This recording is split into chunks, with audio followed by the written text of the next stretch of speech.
Hello everybody, my name is Josh, and in this video I will be repotting a few plants, and I will be walking through step by step to show you how I go about doing it. So I've got two different plants here. This one here is a Raven ZZ plant. So what it is it's actually a little chunk of stem and one leaf, and what I did was I stuck that into a pot with some soil and I left it for about 2 months, and now it's sprouted some roots. Half of the entire stem has now rotted off. I guess it decided it didn't need that part, so it rotted off that half there, and it's kept this half. It's all healed up. There's no mushy or anything left. It's all healed, and now it's growing some roots. And I figured that it would be a good, suitable plant to put into this beautiful little pot that I just received today from my good friend Mark Hanner from Stone Garden Pottery. He's an amazing guy with amazing talent, and I'm super excited to plant up in these pots and watch these little guys grow. So he gave me 2 of these pots as a gift, and I'm so grateful. And I've got both of them here. They're super cute. They're both really little, nice little pinch pots, gorgeous glazing on them. So I'm going to put this Raven ZZ into this one here, and then for this pot here, I have this awesome little Philodendron atabapoense, which is my absolute favorite species of plant at this time in my life. I bought one little 2-leaf stem chunk, and I've since grown out, and now I have 5 plants, and I love it so much. And this is my smallest one that I tried to remove, and it's doing well. It's got roots poking up out of the soil here, so we'll see how it is when I pull it out. It's only been in here for about a week or so, so it's a little soon to take it and put it into here, but I can't resist. I have to get this potted up. It's my new favorite little pot for my favorite little plant. Alright, so I'm going to start with the ZZ plant because it is already out of its pot. So I'm going to set this guy off to the side. And I'm going to use different potting mediums for both of these. This one here, it's a very drought tolerant plant, meaning it likes to dry out and it can sit dry for quite some time. So I'm going to be using a much free draining soil compared to the other one.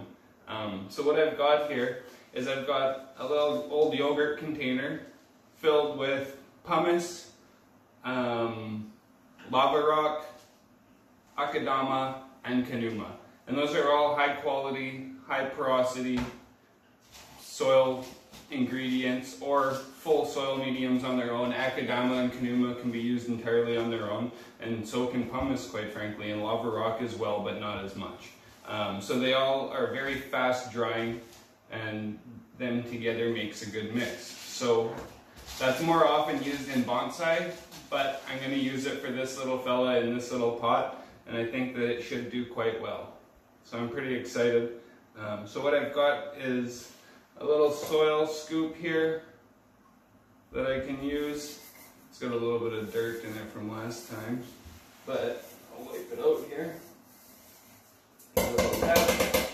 Alright, so I got a little soil scoop, and a little piece of stick is fine, or a chopstick or whatever. It doesn't really matter. You don't have to get fancy. For this one I'm going to use this little piece of stick that I've got, and I'm just going to use that to pack it down and get all the soil in and around the roots.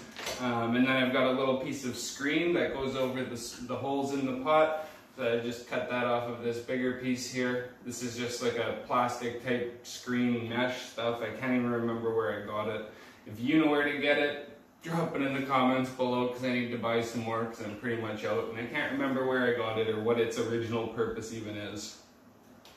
So I've got it stuck down in here, and what I'm going to do is throw a little bit of soil down there first, because I want to get it so that it's flat on the bottom and no rocks or soil can go underneath it. I want it to be flat, covering those holes. So I'm going to put some down there first before I actually put the plant into it. So now I've got that down and settled. Now I want to pick the front of the pot, because this pot has a lot of character. It has many different possibilities for the actual front of it. But I'm really liking this part right here. I like this as the front, so this would be the front and center.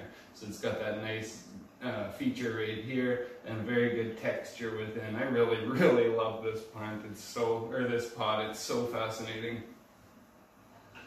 Yeah, that's exactly how I'm going to do it. So what I do is I'm going to take my soil scoop here, and I'm going to fill it up with more than enough soil to fill this entire pot. So that way I don't have to be messing around. I can just do it once, get it, and go.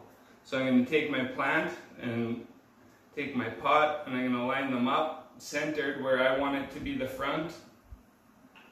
I'm going to get that in, and then I'm going to take my little stick here, and I'm just going to organize the roots so that they're sitting in a way that they will not be damaged and that they will grow happily. And then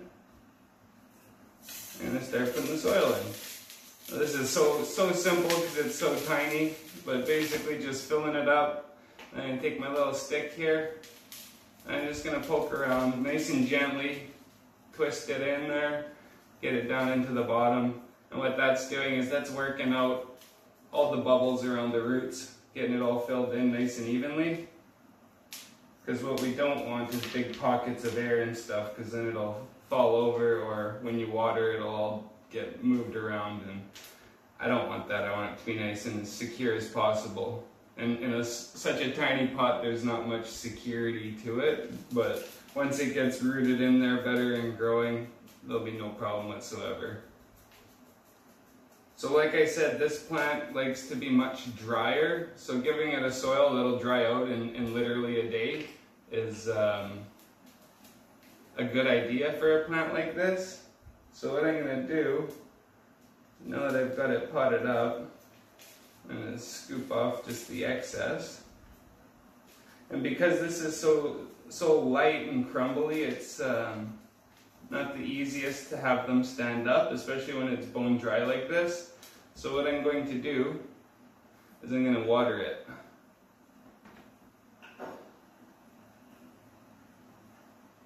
So I've got this little tray here. I'm going to place this fella right there. And I've got this spray bottle. What I'm going to do is I'm just going to hang on to the plant nice and sturdy right where I want it. And then I'm just going to soak down all the soil.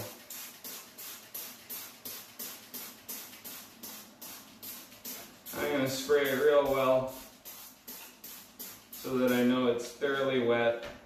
And would you look at that? The tray's about to overflow.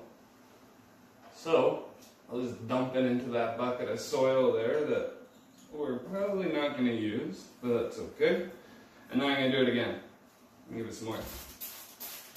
Because this soil is so free draining, it takes a little bit to actually get it soaked right throughout. So doing it a couple times and then even letting it sit in that water, perfect.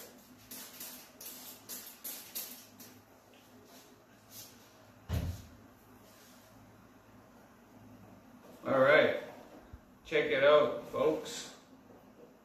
Now that ain't cool, I'm not too sure what is. The Raven ZZ is such a spectacular plant right now.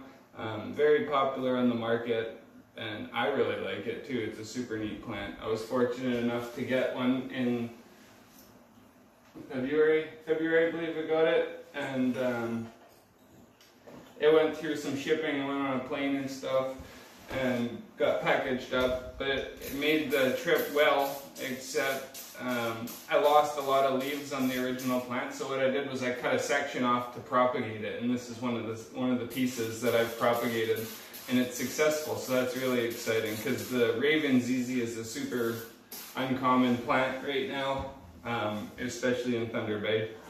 I believe it's becoming more popular and more available too, through some bigger suppliers, which is pretty awesome. I love plants becoming more available to everybody and becoming less expensive, because not everybody's got thousands of bucks to dump on plants all year long. So I love it when they become more available. So I'm just going to get this soil off of the tray so that we can work on the next one, because the next one is going to be in a different type of soil.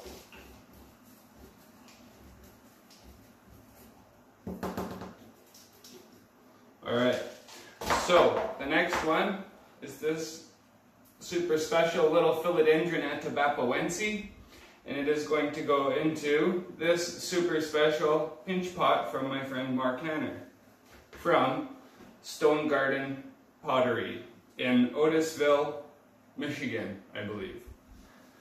Super awesome guy. Check him out. Thanks, Mark. I appreciate you. So for this one, I'm going to be using just sphagnum moss. And the reason that I'm going to be using just sphagnum moss is because I'm encouraging roots to begin growing more on the philodendron. And they like sphagnum moss. I find they do super well for me in sphagnum moss to root out and grow. So what I'm going to do is I'm going to remove this little fella. Ooh. It's got a hole in the bottom, so I may try and poke it up and see if it'll pop out like that. But if not, I may have to go and get something to loosen it around the sides.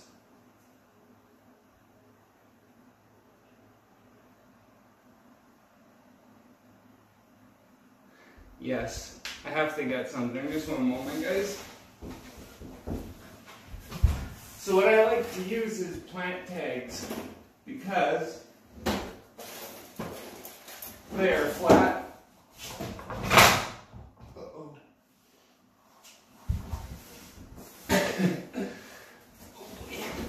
Yeah, I like to use plant tags because they're flat and they're pretty strong too.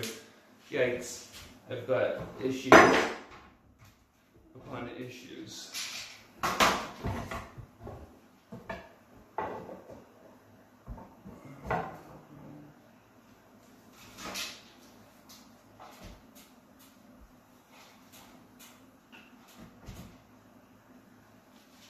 Perfect. Okay, guys. Got it all fixed up again. So, like I said, I like to use a plant tag because they have some strength and they're nice and flat and you can go safely around the outside. So I know that there's one root right here that's poking up. It's sticking right out of the soil. So I'm going to be very careful and mindful of that. So what I'm doing is I'm sticking the plant tag down the side of the pot and then I just kind of push inward and I look.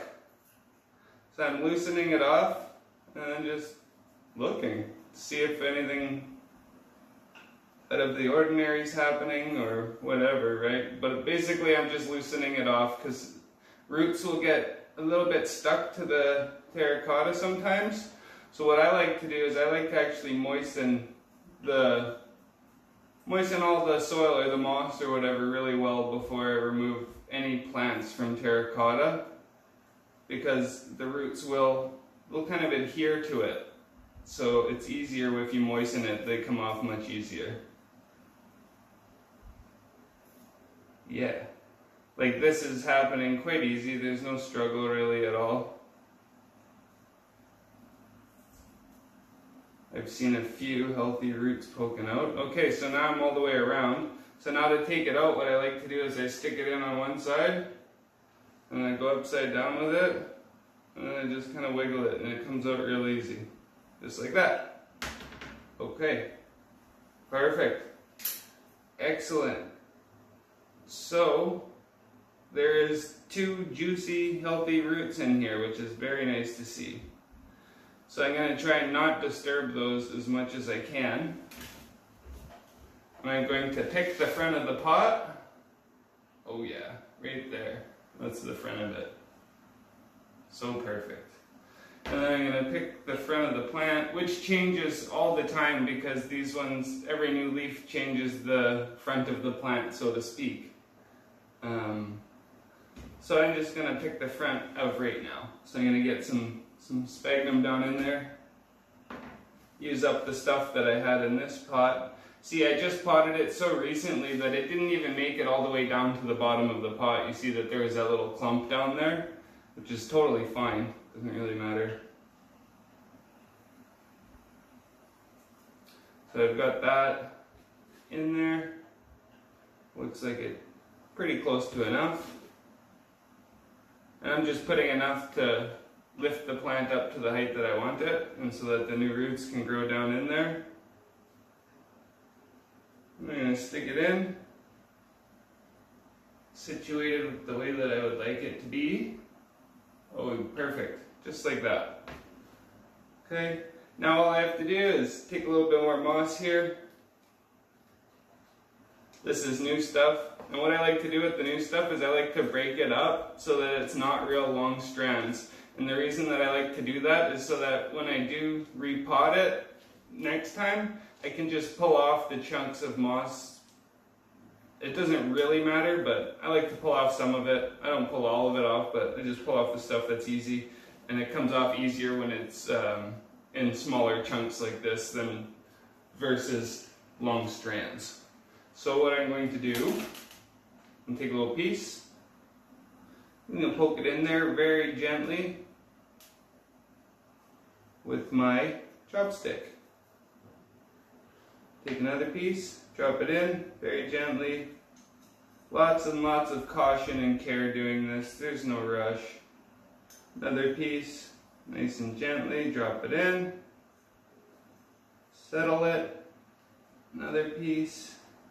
Both sides, packing it in there. Not packing hard, just settling it, right? Because the idea with the moss is that it holds lots of water, but it also has a lot of air down into the roots. It allows lots of aeration. So if you're smashing it down in there and packing it real hard, there's no air. So that defeats that. So it's important, in my opinion, to take caution to just settle it in there, just so that it'll hold it and become an available media for it, rather than smothering it out. That's my opinion on it, but each to their own. So here we are. We've got it potted, and wow, does that ever look cool? Awesome. This is fantastic, truly fantastic. I have nothing but gratitude for my friend Mark over at Stone Garden Pottery. He's such a gentleman, such a nice fella. Him and his wife run that together, Mark and Becky Hanner.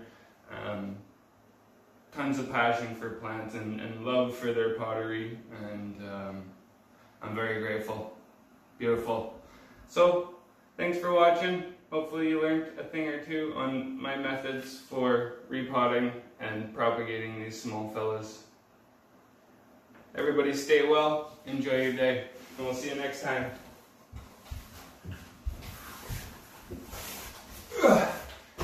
Perfect. See you next time here at Josh's Botanical Creations. Thanks guys. Bye bye.